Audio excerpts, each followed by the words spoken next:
आइए देखते हैं कैसे फूड पॉइजनिंग भी एक कारण हो सकता है किसका, मिसकैरेज का।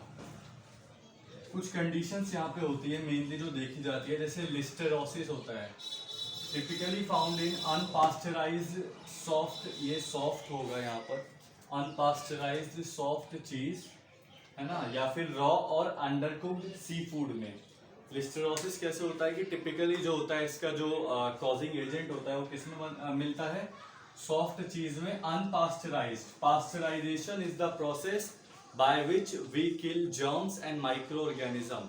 जैसे कि हम मिल्क लेते हैं, जो पैकेट में मिल्क आता है मदर डेयरी से जो हम लेते हैं या कहीं से भी लेते हैं, तो उसमें पास्चराइजेशन प्रोसेस हुआ होता है पहले से ही। पास्चराइज्ड मिल्क होता है वो, यानी कि उसको आप बिना बॉईल किए भी पी सकते हैं, जो पैकेट वाला होता है, ठीक है।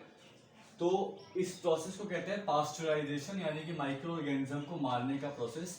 तो वो अनपास्चराइज सॉफ्ट चीज होगा, यानी कि वो प्रोसेस पास्चराइजेशन उसका नहीं हुआ है, तो ये दिक्कत कर सकता है। या फिर अगर आप ठीक से पका के सी फूड को नहीं खाते हैं, रॉ खाते हैं, कच्चा खा लेते हैं, तो उससे भी ये कंडीशन हो सकती है। साल्मोनेला, आप सबने एक नाम सुना होगा साल्मोनेला टाइफी, जिससे टाइफॉइड होता है, ठीक है। तो यहाँ पर है salmonella usually found in raw और अंडरकुक्ड एग्स। रॉ और अंडरकुक्ड एग्स में ये मिलते हैं, ठीक है, साल्मोनेला, जिससे एक रीजन ये भी हो सकते हैं मिसकैरेज का। Toxoplasmosis most often caused by eating infected raw meat.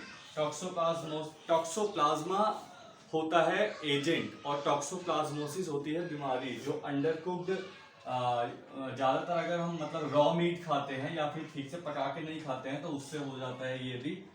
अब एक बात ध्यान रखने वाली यहाँ पर ये है कि some food poisoning illness include listeriosis and toxoplasmosis can infect your unborn baby even if you don't have symptoms yourself. इसीलिए कहते हैं कि डॉक्टर के पास periodic checkup, regular checkup, regular का मतलब ये नहीं कि रोज जाना है, रेगुलर मतलब एक टाइम इंटरवल के बाद, पीरियोडिकली, जैसे कि आप वीक में जा रहे हैं एक बार, ठीक है, जाना जरूरी होता है।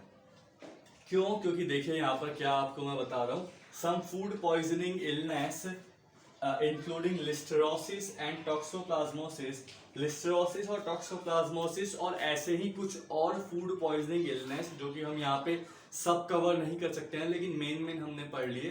तो कुछ फूड पॉइजनिंग इलनेस ऐसे होते हैं जिसके आपको सिम्टम्स भी नहीं आएंगे, आपको पता भी नहीं होगा कि मुझे ये बीमारी हो रही है, ठीक है। भाई हमें कैसे पता चलता है, सिम्टम्स आते हैं, बुखार होता है तो हमारा क्या होता है भाई, टेम्परेचर बढ़ जाता है, ठीक है, हमें फ्लू लाइक सिम्टम्स होते हैं, तो यहाँ पर सिम्टम्स ही नहीं आते हैं, ठीक है।